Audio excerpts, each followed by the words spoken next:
롯데마트에 장 보러 왔다가 그 서점에 잠시 들렸거든요. 근데 사람들이 너무 많아요. 오늘 주말이라서 그런지 약간 너무 지쳐갖고 생수 하나랑 던킨도나 하나 사갖고 지금 먹고 있습니다.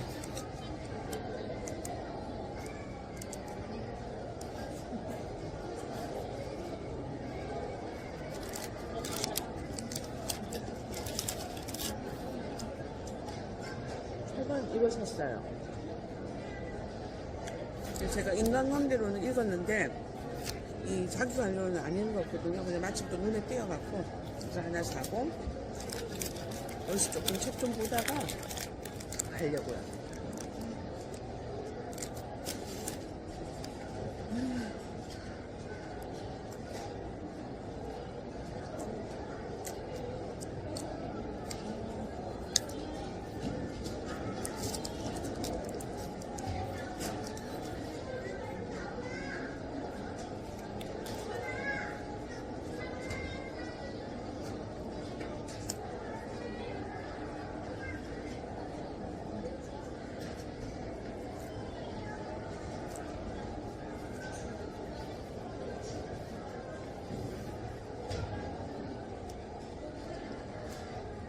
사람이 적당하게 많으면은 별로 모르는데 재밌는데 오늘처럼 주말에 사람들이 확 몰려갖고 많잖아요. 그러면 저는 기빨리고 막 정신이 하나도 없고 막 그렇더라고요. 그래서 이거 던킨도낫에 되게 달더라고요. 이거 사서 먹고 있습니다.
여러분 안녕하세요. 오늘은 성탄절 다음 날인 오늘 목요일이죠. 목요일이고 저는 지금 오늘은 출근을 하지 않고요.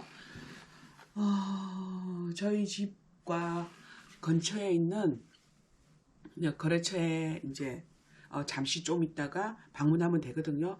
그래서 지금 이제 출근 준비 다 하고 마지막으로 선크림 바르고 있습니다.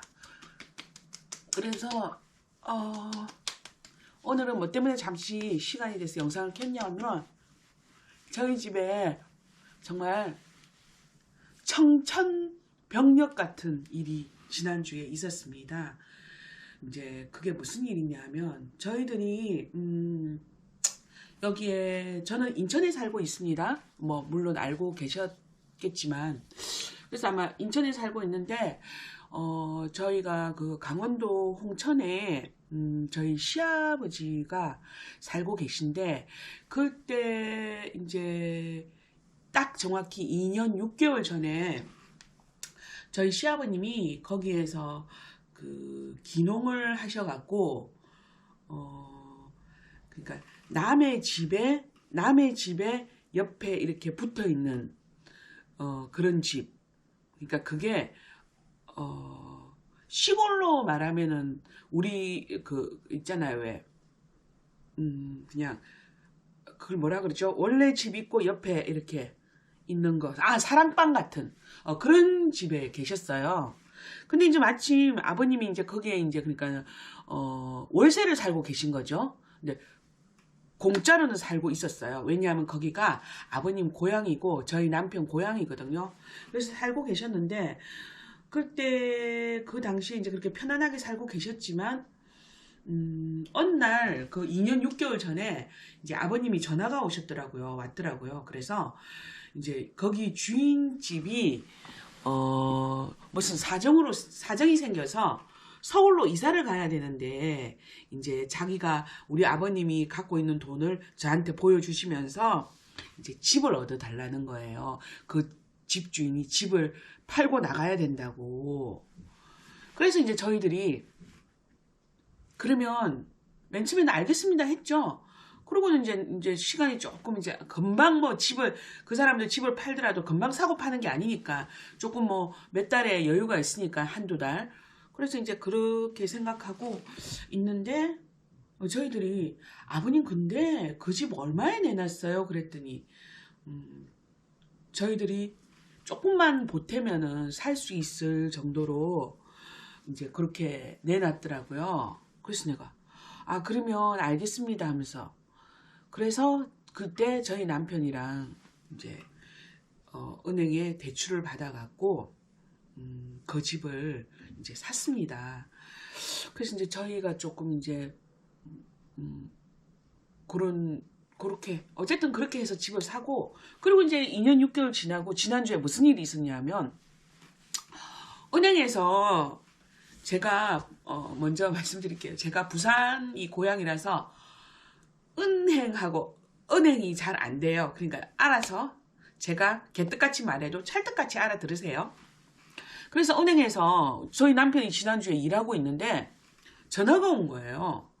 그래서 저희 남편이 이제 전화를 받으니까 여기 무슨 은행인데 그 남편 이름을 대면서 당신이 얼마를 대출을 받았는데 거기에 대해서 이제 상환을 하라는 거예요. 그래서 저희 남편이 갑자기요? 그러고는 이제 일단 알겠습니다 하면서 근무 중이니까 그리고 이제 집에 이제 퇴근을 한 거죠. 그래서 퇴근을 하고 이제 저한테 그런 얘기를 하는 거예요. 이런 일이 있었다고. 그래서 내가 에이 보이스피싱이네 하면서 누가 요즘 은행에서 전화 와갖고 돈 갚으라 그래? 은행이 오라는 것도 아니고 하면서 그랬는데 맨 처음에는 그래 보이스피싱이겠지 이랬거든요. 근데 그 전화번호를 좀 달라고 해봤어요. 그래서 제가 남편 전화로 하면은 그게 뭐 이렇게 보이스피싱은 다 이렇게 연결이 돼 있잖아요. 그래서 제가 전혀 모르는 제가 전화번호를 한번 했더니 정말 저희들이 대출받았던 은행이 연결되었고 이제 전화가 되는 거예요. 그래서 또 이제 그 다음날 전화를 했죠. 그래서 다시 전화를 해도 그 은행에 이제 연결이 되는 거예요. 그래서 전화를 해서 정말로 이 금액에 대해서 대출을 갚으라고 했냐고 그랬더니 그 담당 계장이 이제 제가 담당인데 이게 법적으로 이제 위법에 해당된다는 거예요. 그래서 제가 그게 무슨 얘기냐고 했더니 그게 무슨 얘기냐 하면 저희들이 2년 6개월 전에 은행에서 대출을 받을 때 그 목적이 생활 안정자금으로 해서 대출을 그 금액을 받았던 거예요. 근데 추가 요구 사항에 보면 생활 안전자금으로 대출을 받아서 1년 안에는 주택을 제가 사면 안 되는 조항이 있다고 하는데 그 조항에 저희들이 위배된다는 거죠. 아무리 그렇다고 하지만 그거를 우리한테 서민이 돈이 없어서 주택자금 대출을 받았는 건데 그거를 갑자기 갚으라고 하면 저희들 돈이 어디 있습니까 하면서 그랬더니 은행에서는 정말 저 지난주 제가 그 얘기를 목요일날 퇴근하면서 들어갔고 금요일날 확인하고 이제 월요일날까지 맞죠? 그렇게 하여튼 한 3일 정도 막 이제 이걸 어떻게 해야 되나 정말 너무 황당한 거예요. 완전 그리고 막 어떻게 이런 2년 6개월 있다가 이런 일이 왜 생기지? 내가 뭐를 잘못한 것도 아닌데 그리고 저는 그때 그 당시에 대출을 받을 때 제 지인의 남동생한테, 아는 언니의 남동생이 그 은행의 지점장으로 있었기 때문에 소개를 받아갖고 다른 데 은행 대출을 받아도 되지만 일부러 거기에서 서로 윈윈하자는 조건으로 인해서 그 대출을 받았었거든요. 아니 그 사람한테 위임을 다 하고 그 사람이 이제 알아서 다 해주는 조건으로, 그 사람이 무슨 얘기까지 했냐면 그 지점장이 자부님께서 정말 어쨌든 자부님 명의로 이거를 대출을 받아서 집을 구입해서 아버님한테 사시라고 하는 거지만 이거 쉽지 않습니다 하면서 참 대단하시네요 하면서, 남의 일이지만 참 대단하다고 이런 얘기까지 했으니까 그 정도로 그 얘기가 오고 갈 정도의 그런 상황이면 어떤 상황인지 이해되시잖아요. 그러니까 저희들은 완전 그 사람한테 일임을 하고 이제 다 해결했는데 이런 일이 생긴 거예요. 그것도 2년 6개월 만에. 그래서 제가 나중에 이분은 이제 거기를 퇴사를 하셨어요. 그분한테 전화를 했죠. 사실 이만저만 해서 지금 은행에서 전화가 와서 이 대출금에 대해서 전액 다 상환하라고 한다. 그랬더니 그분도 정말 너무 이제 황당하다는 거죠. 그분은 그 얘기를 하시더라고요. 이게 자기도 평생을 지점장으로 그 은행에 있으면서 지금은 퇴사를 했지만 이런 경우는 처음이고, 자기도 너무 죄송하게도 생각하고 뭐 다른데 이제 은행에 지금 퇴사를 해갖고 다른 은행에 가 있으니까 이제 그런 것도 막 연결해서 하는데, 근데 이게 있잖아요. 저희들이 대출을 받아서 이 집을 샀잖아요. 그러면 지금 경우 다른 데서 대출을 받아서 이 은행 거를 원래 은행에 대출금을 갚잖아요. 그러면은 그러니까 대환 대출이 되잖아요. 이것도 안 되는 거예요, 원래는. 상식적으로 그렇잖아요. 원래 위법을, 그러니까는 그 조항에 걸려서 이게 지금 갚아야 되는데, 다른 데에서 또 그거를 빌려서 또 여기에를 갚으면 그거는 똑같은 은행만 바뀌었을 뿐이지, 제가 뭐, 3군데 은행을 돌아봤거든요. 이틀 동안. 근데 다 상담을 제가 이런 상황입니다. 그래서 이런 대출을 가능할까요? 그랬더니 그것도 똑같은 A의 은행 빚을 갚기 위해서 B의 은행을 갖고 와서 하면은 대환 대출이 돼서 그것도 조항에 어긋난다는 거죠. 그러면 답은 딱 하나밖에 없어요. 강원도에 있는 그 집을 파는 수밖에 없습니다. 그러면 그 집을 팔면 지금 경제가 어려운데 금방 팔리는 것도 아니잖아요. 그래서 은행에서는 유예기간을 길면 3개월까지는 딱 확답을 주시지 않더라고요. 원래는 지금 이런 일이 일어났으면, 그러니까 12월 지난주에 이런 일이 있었거든요. 그러면 원래는 12월 말까지 대출금을 전액 상환을 해야 되고요. 거기에서 너무 사정이 딱해서 유예기간을 주시면 1월 말까지는, 그러니까 그렇게까지는 유예기간을 주실 수 있다 하더라고요. 그래서 이제 저희들이 이제 코 빠뜨리고 있었죠. 남편이랑 저랑 이틀 동안 정말 진짜 뭐라고 말을 할 수가 없겠더라고요. 이걸 어떻게 해야 되지? 돈이 없어서 은행에서 대출을 받았는데 그 대출금을 갑자기 이 큰 돈을 우리한테 다 갚으라고? 그래서 이제 이틀 동안 은행 3군데를 다니고 지인하고 통화하고 뭐 막 이런저런 통화를 하고 이랬는데 정말 답이 없는데, 근데 제가 그 상황에서도 참 저 자신한테 참 기특한 게, 제가 그랬습니다. 점심을 못 먹고 이틀째 되는 날 이제 은행 한 군데를, 기업은행이었을 거예요. 기업은행을 가서 상담을 하고 안 된다는 얘기를 듣고 이제 점심도 못 먹고 운전을 해서 오는데, 그 상황에도 제가 감사의 기도를 했어요, 속으로. 왜냐하면 내 나이 반백살이 넘어서 이런 일이 고난, 이런 황당한 일이라고 하면 충분히 황당할 수 있잖아요. 이런 일을 겪었을 때 그래도 내가 분명히 좋은 일이 생길 것이고 충분히 이 정도의 시련은 분명히 이겨낼 수 있을 거라고 그런 생각도 했었고, 우리 가족이 다친 것도 아니고 누군가가 내가 사랑하는 사람을 과 이별하는 것도 아니고, 그러면은 정신만 바짝 차리면 분명히 좋은 일이 생길 거다. 참 감사하다. 나한테 분명히 이거는 공부가 될 것이다. 이제 그렇게 하고 집에 돌아와서 그날 이제 이틀째 되는 날 이제 밥도 못 먹고 아무 일도 당연히 못 했고요. 그래서 축 처져갖고 제가 이제 낮잠을 한 30분 정도 자고 이제 저녁에 남편이 퇴근해서 왔는데, 그래서 이제 남편한테 그랬죠. 이렇게 은행을 몇 군데를 갔는데 이게 되지가 않는다. 우리 어떻게 해야 될까? 그러니까 그때서야 남편이 그 얘기를 하더라고요. 그러면 우리가 있는 돈을 다 끌어모아 보자. 그리고 이제 그 얘기를 하면서 그러면은 얼마 있느냐 하면서 이렇게 끌어모으고 이렇게 끌어모으고 연금 해약하고 뭐 또 연금 해약했고요. 그리고 뭐 약관 대출 받을 수 있는 거는 받고 뭐 이런 식으로 다 끌어모아서 했더니 이제 3분의 2 이상이 모아진 거예요. 나머지가 한 4천만 원 정도가 부족했었어요. 3천만 원 정도가 부족했습니다.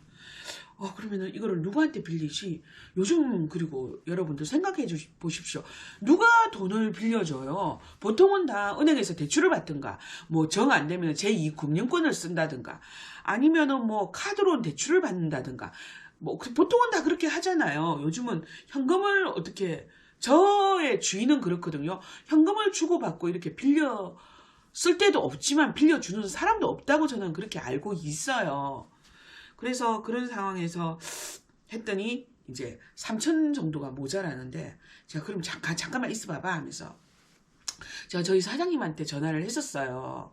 그 이제 남편이 한다는 말이 그 상황에서도 그 내일 전화해봐라 하면서, 내일 뜨면 지금 너무 늦었고, 그래서 아니 빨리 해결해. 이걸 뭐 시간을 그걸 늦춰 하면서 바로 물어보자. 그러면은 안 되면 또 다른 사람한테도 얘기를 해야 되지 않냐고.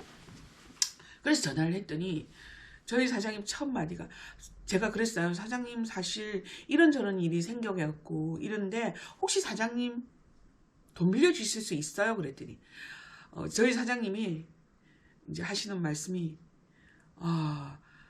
저는 1도 돈이 없습니다 하면서, 뭐 사업을 하면 사업 자금도 마련해야 되고 지금 경제가 어렵고 전부 다 이렇게 처해진 위치가 있잖아요. 상황이 있고. 그래서 내가 그렇죠 하면서 제가 그냥 그리고 알겠습니다 하면서 혹시나 해서 전화 드려봤어요 하면서, 그리고 이제 전화를 끊었더니, 그러면 남편하고 그러면 우리 뭐 여동생한테 전화해볼까? 남동생한테 전화해볼까? 근데 있잖아요. 그게 가족인데도 만약에 전화를 해서 안 빌려준다고 하면, 그러면 형제들 간에도 그 서먹서먹한 굉장히 좀 그 차후의 문제가 발생하잖아요. 그래서 정말 고민이 너무 되는 거예요. 그래갖고 또 이제 남편이랑 둘이 앉아서 또 콧바뜨리고 앉아 있는데, 그러면 누구한테 전화를 하지 하고 이제 막 머리를 굴리고 있는데, 그때 사장님한테서 다시 전화가 온 거예요. 예 사장님 하면서 제가 전화를 받았죠. 그랬더니 저 와이프가, 그러니까 저한테는 사모님이죠. 이제 사모님이 그 사장님 보고 무슨 일인데 영아 씨가 제 이름이 영아입니다. 영아 씨가 전화가 왔어요 하면서, 그랬더니 이제 사장님께서 이런저런 일이 생겨서 그렇게 전화 왔더라 하면서, 그랬더니 그 사모님의 그 첫 마디가, 그 얘기를 듣고 첫 마디가